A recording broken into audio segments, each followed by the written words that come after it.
नमस्कार दोस्तों। तो ईरान में मामला अब शांत होना शुरू हो चुका है। हमने स्ट्रीट्स की फ़ोटो देखी, जो रिसेंटली फ़ोटो आई भी है, अल जज़ीरा ने भी छापा कि अब स्ट्रीट्स जो है शांत दिखना शुरू हो चुकी है। ईरान में प्रोटेस्ट अब धीरे धीरे सेटल डाउन होना शुरू हुआ। गवर्नमेंट भी जो सीरियस क्रैकडाउन कर रही थी उसमें थोड़ा कमी आई है। ये सारी चीज़ें चल रही हैं, लेकिन यहाँ पर आशंकाएं अभी भी ऐसी हैं कि यूएस कभी भी ईरान के ऊपर अटैक कर सकता है।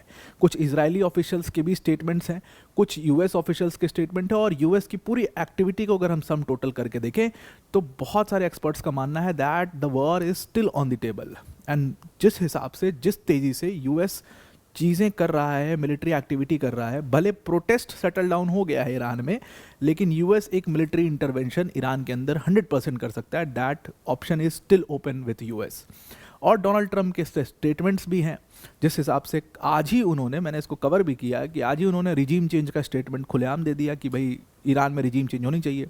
और अब डोनाल्ड ट्रंप इस चीज़ के लिए आतुर हो चुके हैं कि ईरान में एक रिजीम चेंज होनी चाहिए, और उस रिजीम चेंज को करने के लिए अगर वो प्रोटेस्ट से नहीं हो पा रहा है तो may be through military intervention. वही चीज़ हमने वेनेजुएला के केस में भी देखी थी, और सेम चीज़ अब ईरान के केस में हम देखने लगे हैं। तो इस वीडियो के अंदर में हम बहुत सारी यूएस की मिलिट्री एक्टिविटीज़ के ऊपर नज़र डालने की कोशिश करते हैं। पर वीडियो में आगे जाने से पहले एक बड़ी अनाउंसमेंट अनअकैडमी टीम की तरफ से कि अगर आप यूपीएससी सीएससी की प्रिपरेशन कर रहे हैं तो अनअकैडमी का जो प्रीलिम्स टेस्ट सीरीज़ है ये आपकी बहुत ज़्यादा हेल्प करने वाला है रिवीजन में। अनअकैडमी रिवीजन टेस्ट सीरीज़ जो है वो स्टार्ट हो चुका है, और इसमें टोटल आपको 8 सब्जेक्ट वाइज ऑनलाइन टेस्ट मिलेंगे।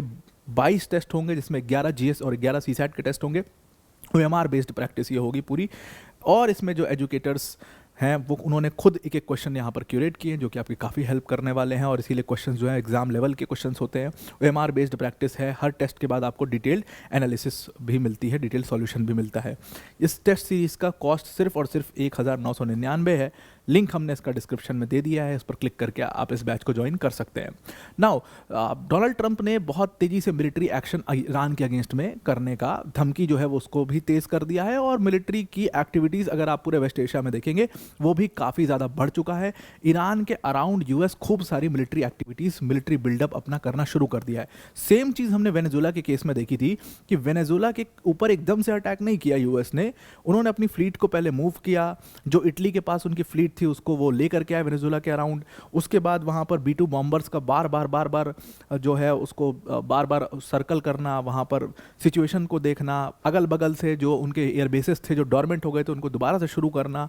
ये सारी चीज़ें अपने आप में एक इंडिकेशन था कि वो अपनी स्ट्राइक कैपेबिलिटीज़ को बढ़ा रहे हैं, वो अपने मिलिट्री बिल्डअप को वहाँ पर बढ़ा रहे हैं। वही सेम चीज़ अब ईरान में देखने को मिल रहा है। ऑल्दो प्रोटेस्ट सेटल डाउन होने लगा, लेकिन यूएस जो है अब डोनाल्ड ट्रंप इस चीज़ का दृढ़ निश्चय कर चुके हैं कि हम ईरान में रिजीम चेंज करेंगे।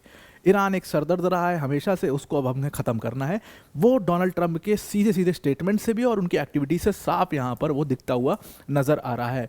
डोनाल्ड ट्रंप ने स्टेटमेंट भी दिया कि भाई ईरान की जो लीडरशिप है उसको चेंज कर देना चाहिए, और लोगों को भी परेशान कर रहे हैं, बहुत लोग उसमें मारे भी गए, तो अब इनको चेंज कर देना चाहिए। अगर ईरान में हम एक्टिविटीज़ देखें, ईरान की फुटेजेस जो सामने आई हैं, वहाँ पर प्रोटेस्ट अब मामला शांत हो गया और एग्जीक्यूशन भी रोक दिया है।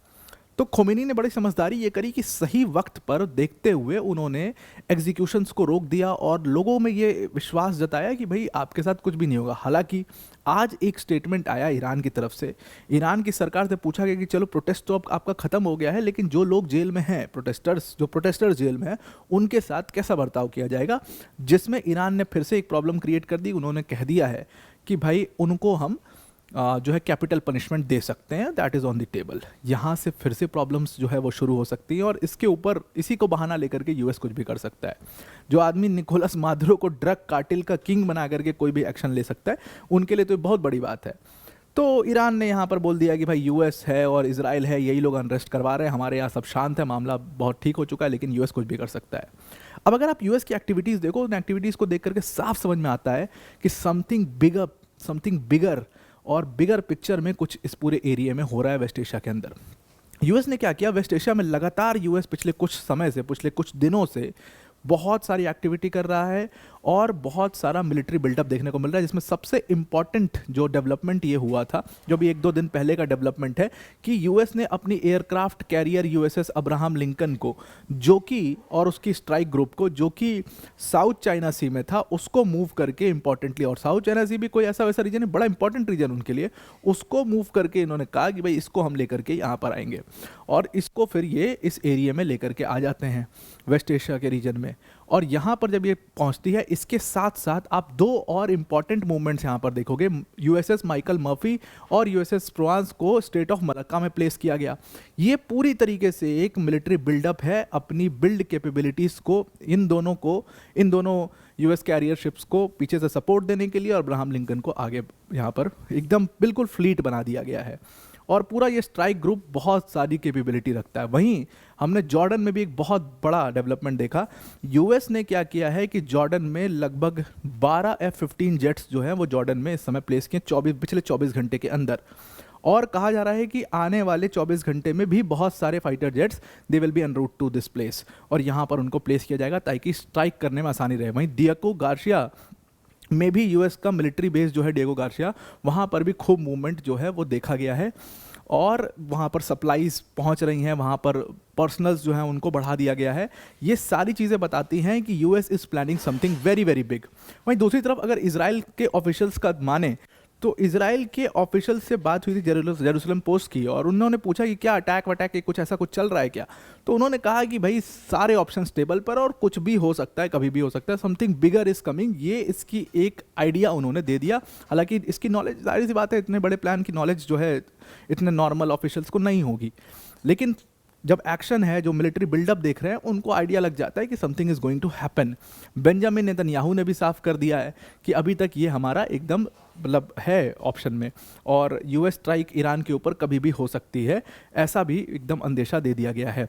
अब देखिए, एक सबसे बड़ी इंपॉर्टेंट बात ये थी कि जो 12 दिन का वॉर हुआ था, उसके बाद यूएस ने क्या किया था कि अपनी जो फ्लीट थी, अपना जो पूरा एसेट था, उसको कैरेबियन और ईस्ट एशिया की तरफ ढकेल दिया था। लेकिन दोबारा से अभी हमने देखा कि इमीडिएटली उन्होंने वेस्ट एशिया में अपनी स्ट्राइक कैपेसिटी को बढ़ाना शुरू किया है, और वहाँ पर अपने एयरक्राफ्ट्स को प्लेस करना, वहाँ पर कैरियर शिप्स को मूव करना, वहाँ पर इन फ्लीट्स को मूव करना, साफ साफ इस बात का अंदेशा देता है कि something big is going to happen in Iran, और यूएस कभी भी ईरान में मिलिट्री इंटरवेंशन कर सकता है। ईरान इस बात को समझ चुका है, और ईरान ने भी वहाँ पर एक पूरी बिगुल बजा दिया है। खोमेनी का स्टेटमेंट आ गया कि अगर यूएस एक भी ईरान के एसेट को टच करता है, अटैक करने की कोशिश करता है, ईरान इसका माकूल जवाब देगा, ईरान इसका बराबरी में जवाब देगा। और प्रिपरेशन ईरान में भी शुरू हो चुकी हैं। आईआरजीसी के कुछ ऑफिशियल्स का स्टेटमेंट अल जजीरा में छपा, जहाँ पर आईआरजीसी को पूरी तरीके से रेडी रहने को कहा गया है। दैट मीन्स अगेन वेनेजुएला वाली जो सिचुएशन थी, एक दिन पहले से ही पता लग गया था कि something is going to happen, पूरी वहाँ पर खूब गहमा गहमी, खूब एक्टिविटीज़ दिखने लग गई थी। वही ईरान के अंदर हो रहा है। अगले 24 घंटे में या अगले 48 घंटे में कुछ भी यूएस कर सकता है, अगर कोई इंटरवीन इसमें इस समय पर नहीं करेगा। ऑल्दो रशिया, चाइना जैसे देश बहुत ही ज़्यादा गौर से इस पूरे सिचुएशन को देख रहे हैं। मुझे लगता है कि इसमें इंटरवेंशन की बहुत ज़्यादा ज़रूरत है, क्योंकि डोनाल्ड ट्रंप जैसा आदमी जो है वो कभी भी कुछ भी कर सकता है ईरान के अंदर, और उससे इस पूरे रीजन के ऊपर, भारत के ऊपर भी उसका बहुत इम्पैक्ट पड़ेगा, इस पूरे रीजन के ऊपर पड़ेगा, वर्ल्ड ट्रेड के ऊपर इसका काफ़ी इम्पैक्ट पड़ेगा। बिकॉज मैंने again, Iran is not Venezuela, Iran is going to retaliate with all they have, और फिर उससे बहुत ज़्यादा नुकसान हो सकता है। तो अब आपको पूरा ये आर्टिकल समझ में आ गया होगा। आज के लिए इतना ही। Thank you and have a nice day.